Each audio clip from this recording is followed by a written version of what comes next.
Shalom Aleichem to all of you who are looking for Torah knowledge, taking off from busy schedules or from relaxing at night, and coming together with a lot of good people who want to discuss Torah, understand Yiddishkeit. So it's a pleasure to be together with all of you. So we want to discuss tonight, since this parsha, we're going to portion of the Torah, we're going to read the Shabbos, parsha Vayera. Vayera talks about the Akedas Yitzchak, that Hashem commanded Avraham Avinu to take his son and bring him as a sacrifice, meaning he should slaughter it like an animal and burn on the Mizbeach, and he should be a human sacrifice. Avraham Avinu passed the test with flying colors, took his son, put him on top of the altar, and was ready to slaughter him with a knife. And an angel called, "Stop, Avraham, it was only a test. I don't really want you to slaughter your son. I don't accept human sacrifices, and therefore don't continue the sacrifice which you thought I said. And therefore, Hashem, since you went to that length of listening to me, even to sacrifice his son, I'm going to strengthen the bond that we have between us." Hashem made a bond with Avraham from before, so, but now he strengthened it and promised him that I'm going to be with you and your children, and I'll bless your children, and the whole world will be blessed because of you. And I have a special bond with you, since you're ready even to sacrifice your only son, but you waited so many years, almost 100 years, to have him, and you're ready to give him up for my sake. Therefore, we have a connection which will never be broken, not between you and not between all your children, forever and ever. Speaking of connections, I need to interrupt for a second. The Rebbe was going to make L'Zecher Nishmas, was going to dedicate the class L'Zecher Nishmas, somebody very close to us. Yes, thank you for reminding me. Yeah, one of our great followers had been close to Oorah for many, many years. Gershon Alter Gordon ben Avraham, that it was taken from us almost a week ago. Great guy, became a strong Jewish person in Judaism, was strong in Judaism, and he was well liked by everybody who knew him. Richard, they call him Richard Gordon. His name, Hebrew name, is Gershon Alter, and he was sick for quite a while now, and Hashem took him away from us, which we're very sad about. But in the way we're happy with a person like that was in this world, and we had a connection to him, and it was very, very beloved by all the people who knew him. So his neshama should go higher and higher, and he should have a lot of enjoyment from the nachas of his children that are very good Jews, and the grandchildren that he has, and in the world that he's in now, the world of truth, the world of pleasure, being close to Hashem. He'll be closer and closer as people who knew him and had influence on them, and they were with good influence, and as they lived, they bring his Shema higher and higher, because the longer they live, the more they exemplify his way of life. Therefore, he gets schus and merits as time goes on, because whatever he did in this world is continuing to people that he influenced. So the Shema should be Zichra Baruch. So tonight we want to discuss the Kedas Yitzchak. That was one of the greatest service to Hashem in history, Jewish history, for a person to take his own son and ready to sacrifice him to Hashem. Can we, in any way, serve Hashem in such a way? We have no mitzvah to sacrifice our children. So is there any way that we could do something which can come close, at least, to what Avraham Avinu did, ready to sacrifice his son? anything that could be like it or something like it in our lifetime? Is there something that we can do? So let's start from the beginning of possibilities and take it from there. We have in the Torah a mitzvah of Mikdashi b'sech b'nei Yisrael. Hashem says, I want to be sanctified in the midst of the Jewish people. That's a mitzvah, a do mitzvah, one do mitzvah, 148 positive do mitzvahs. I want to be sanctified in the midst of the Jewish people. And one of the 365 don't mitzvahs are, don't make less, don't make simple and choil, make something that's not holy. Don't disholy my name. If you had such a word like that, desecrate. That's a good word. Don't desecrate my holy name. What does it mean? How do you sanctify Hashem's name? The do mitzvah. That's what makes it. How do you desecrate His name? So we're told that the idea behind this is that if we are challenged to go against the Torah, not because of physical reasons or medical reasons, because of dangerous reasons, in a case like that, we go against the Torah. It's not going against the Torah. Wants us to keep our health and keep our life. And if it's a question of life and death, we could go against the laws of the Torah. If it's Shabbos, somebody needs help as a matter of life and death, we're allowed to desecrate Shabbos in order to save a life, or any other mitzvahs we could desecrate to save a life. But a three exceptions to that is Avodah Zarah, if we're threatened to either serve idols or serve foreign gods, or we will be put to death. So we have to stand up and say, no, I'm not going to do it. You want to kill me? Kill me. I'm not going to serve other gods. I'm not going to go out of the Jewish religion. That's a case where our life is in danger and we have to give up our life.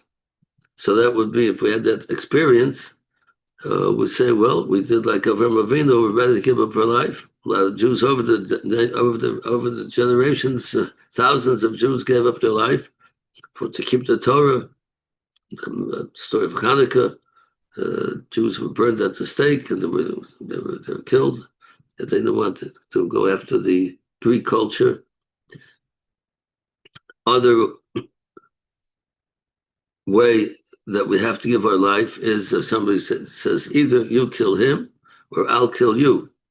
I don't want to kill him. You have to kill him. If you don't kill him, I'll kill you. In that case, we have to give up our life. We can't kill somebody to save our own life. And the third thing is, if we have certain relationships, men and women together, which are forbidden relationships, and somebody puts a gun and says, if we don't have that relationship, the man and the woman, then I'm going to kill you. We have to give our life again and not have the relationship which the Torah forbids us to do.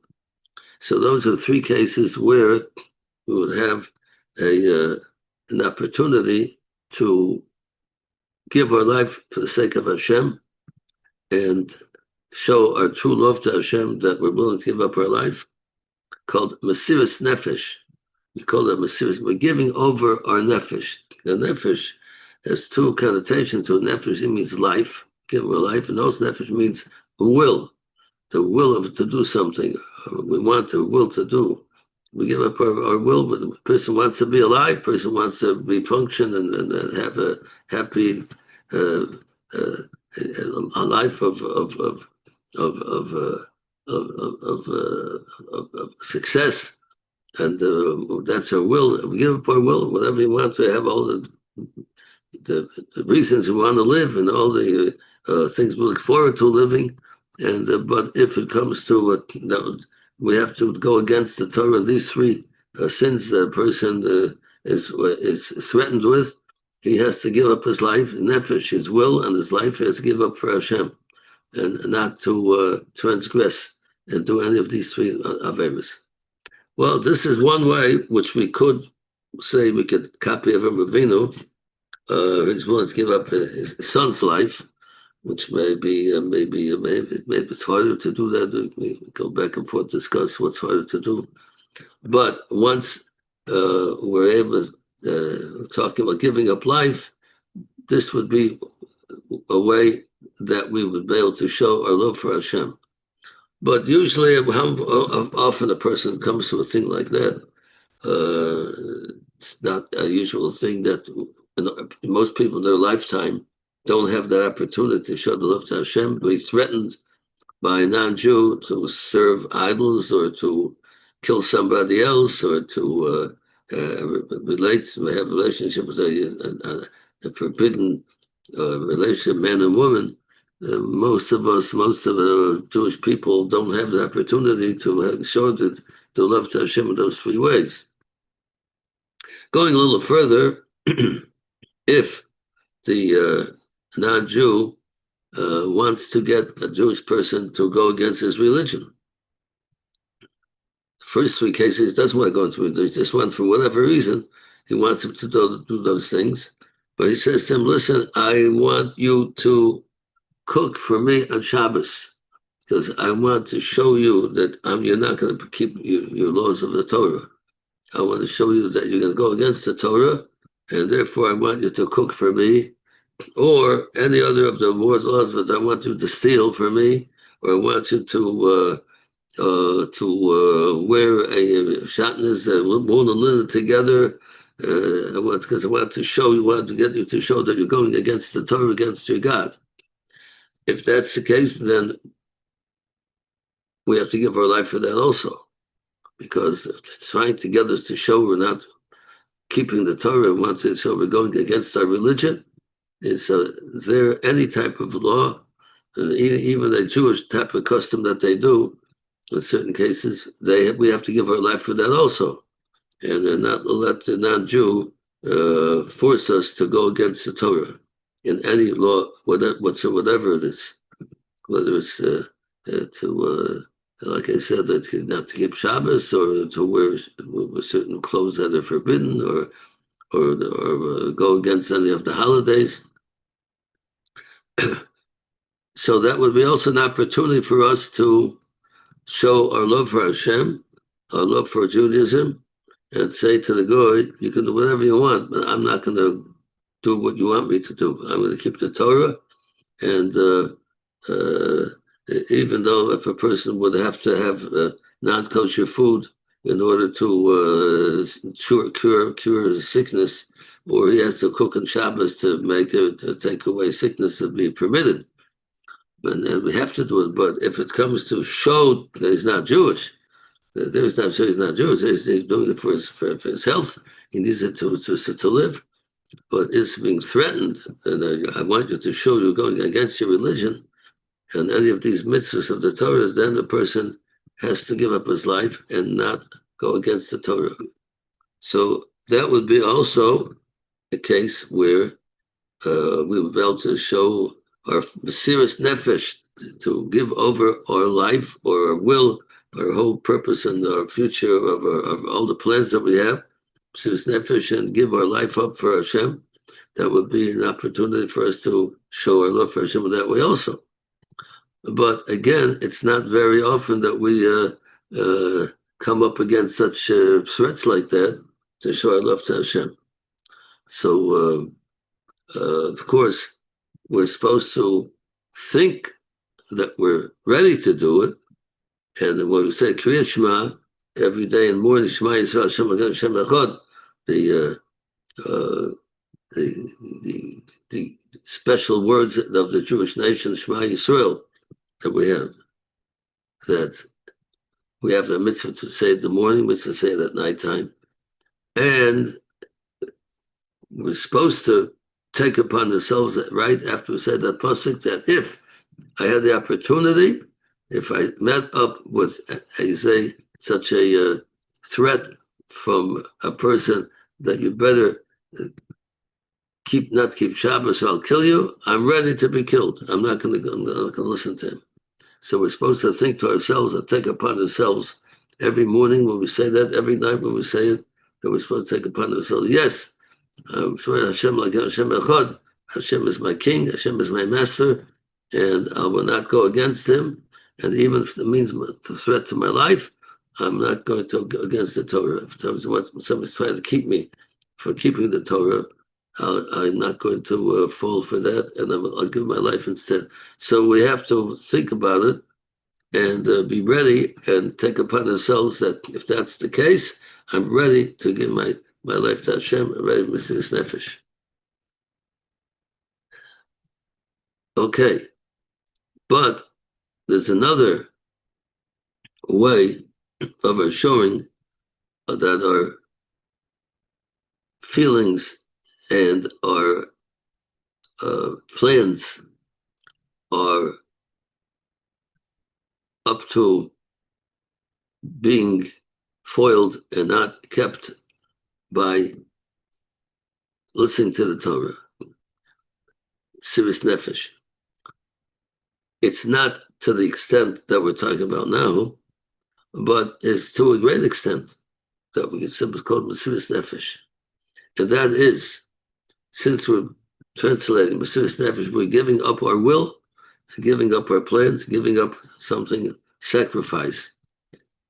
When we sacrifice by keeping the laws of the Torah, we are, in a sense, doing the Mesiras Nefesh that Hashem wants us to do. Now let me explain. Because when a person keeps the laws of the Torah, sometimes we have a very big feeling and drive in ourselves to do something we want to do. And Hashem says, no, you can't do that. The Torah says it's forbidden to do so. So what do? We hold back. We say, no, I really want to do it, but I know I'm not allowed to do it. So that, in a sense, is Mesiras Nefesh. I am giving over my will to Hashem, and I'm keeping myself back from it. I really love that type of food that I'm being offered, and my mouth's watering for it, and it's something which I look forward to, but I found out that it was cooked in a non-kosher pot, and the non-kosher pot cooked in, then I can't eat it. And therefore, I hold myself back. That at that point, it's Mesiras Nefesh. I'm giving up my will for Hashem, and I'm holding myself back, which is not easy, and that's also called Mesiras Nefesh. And all the laws of the Torah, they usually have to do with this problem, Mesiras Nefesh. I call the problem for a person to cope with. It comes to food, naturally. We can become Mesiras Nefesh. Every time we walk down the street, we see a bakery, and they're selling all kinds of beautiful cakes in the window, and cookies and whatever you think about, whatever you enjoy, bread and rolls and everything, and you really feel your mouth watering, and you want to eat it. Say, no, it's not a kosher bakery. It doesn't have the approval of any rabbi, of any organization. I can't buy that. I can't eat it. That's Mesiras Nefesh. It's called Mesiras because I am giving over my will to Hashem. I'm not doing what I feel like doing, and I feel like I'm such a strong feeling to do it, and I'm holding myself back from doing it. We are Mekayim Mesiras Nefesh, and Hashem will give us fantastic reward for our refraining from doing which our body wants me to do so strongly. So we come to all the mitzvahs of the Torah. Every time we go back, we said, or not a kosher restaurant, and you smelled of it's coming from, and it smells very, very good. I feel like going and buying it. No, Torah says you're not allowed to eat that. Certain animals you can't eat, certain fish you can't eat. And the oils they put into kosher food, but the oils are not for kosher. It has to be strictly kosher. All the spices that are put into it, everything that is put into any type of dish, whether it's cooked or baked, whatever it might grilled, whatever it might be, if there's anything there that's not kosher, so the whole thing is not kosher. You can't eat it at all. So a person wants to, you have a drive to, you have a feeling to, you have a big cheshik and a strong will to go ahead and do it and say, no, I can't do it. I'm not going to do it because Hashem said not to. Maybe it's not like you're giving your life for it, but you're giving part of your life. What you want to do, your rotzen, what you feel is your will, is your nefesh, that strong drive in yourself, and say, I'm not going to do it. That is called Mesiras Nefesh also. And that is what Hashem put us in this world for, we should be in charge of our bodies,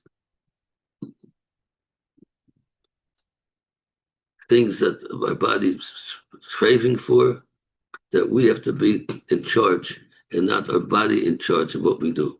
Our seichel, intellect has to be my guide how I live, and not my bodily shyness and cravings that the body is pushing me to partake in. So this is considered Mesiras Nefesh. And just think about the laws of the Torah. The Torah governs everything: our thoughts, our speech, our actions, our thoughts. We have to have the right kind of thoughts. We're not supposed to think about doing averos and going ahead and thinking about having forbidden relationships, men and women relationships. We're not supposed to have thoughts like that even to think about. And we have to, and Hashem's governing ourselves. It's not so easy. We're not supposed to, with our eyes, to look at the things that are not properly posted in different places and get people to look at. We're supposed to watch our eyes not to look at things that are not appropriate for a Jewish person to enjoy, to see things that are improper. So we have to hold our eyes back from looking at things like that. Not easy. One of the hardest things to do. Our eyes are so easy to look at. It doesn't take any calories to move our eyes. It's so easy to. No, we have to hold it back. The same way, our thoughts are governed by the words of laws of Torah, our parts of our bodies, and our speech, the way we talk. We have to be careful how we talk. We can't gossip. We're not allowed to talk bad about other people. And you're not allowed to say falsehood, sheker. You're not allowed to indulge in talk which might be bad for other people. That sometimes even to get involved with people having machlokes and arguing with one another and taking sides and flaming the two sides who are arguing with each other. You have to be careful how we talk. There's so many laws that concern the way we talk. We have to know. We feel like doing it. We have a big craving to tell the news to people about him, and get the popularity contest that you know all the news, everybody, and all the gossip, and you have that good feeling. But Torah says no, you can't. You have to say it. Hold yourself back. Don't say it. Don't get involved in all these things I mentioned when it comes to our speech, the way we talk. So this is called Mesiras Nefesh. We are giving our will and to Hashem That's something we want to do, and we just like a person gives their life, that's total giving a will to Hashem, total. And this is to a certain extent that we're called Mesiras Nefesh. Every time we do hold ourselves back from any of these things, or any of the things we want to do against the Torah, we hold ourselves back, the reward for Hashem will be unbelievable. In this world, the world to come, eternal. And this is one way that's, if we want craving, we want to overcome our craving and stop ourselves from doing what we're not supposed to do.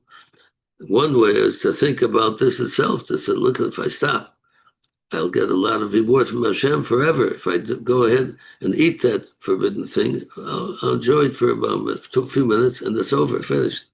And I went against Hashem. So to gained a few minutes of some food I like. You keep back from eating it, then you'll have reward from Hashem. Turn the reward way above our, beyond our wildest dreams. Well, Hashem will give us reward. So we have to realize what the deal is, and what we're giving up, and what we're doing, and we're getting what we're gaining. So we said, so our action, our thoughts are governed by Hashem, our dibur, and our actions naturally, all the mitzvahs of the Torah that we have to keep, and not, and all the mitzvahs of the two mitzvahs that might take money to buy. We have to buy a tefillin, which costs $300. We have to buy tzitzit. We have to buy a lulav, an esrog, usukas. We have to buy a sukkah. We buy the matzah. All these things, we're spending money. And we have the feeling, I have so much money to spend. I need the money. I could use it for so many good things. So no, I'm going to spend it for a mitzvah. So we have that test. Hashem's testing us. We have that challenge in front of our eyes. And we say, no, I'm going to do the right thing. I'm going to spend the money. And I won't have so much money to buy that expensive car I wanted to get. I have to get a less expensive car. If I buy all the mitzvahs, the matzah, and sukkah, and lulav, and that's right, and the charity, and everything we give money for, we won't be able to buy that real expensive car. Okay? I won't buy it. I'll do what Hashem wants me to do with my money. Imagine all the reward a person will get for keeping the laws of the Torah. But in the meantime, while that's Mesiras Nefesh, we are giving over our thoughts to Hashem.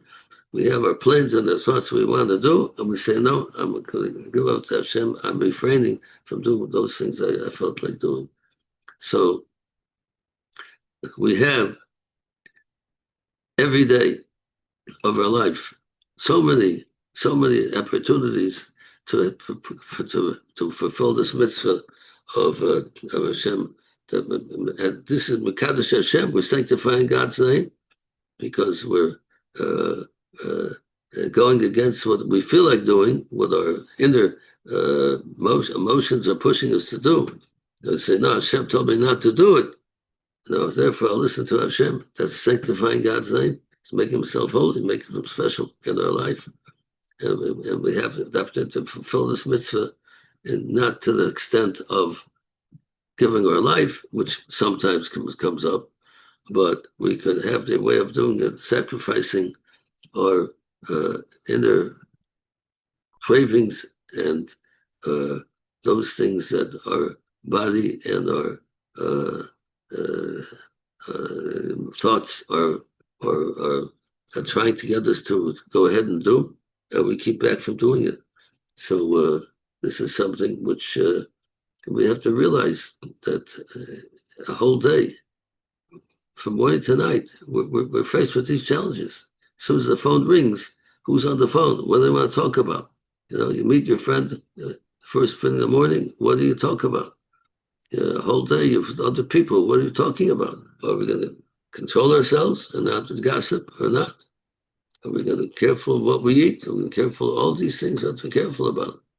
So we have the opportunity to grow every time we keep the mitzvah, that we don't give in to our cravings that we want to do.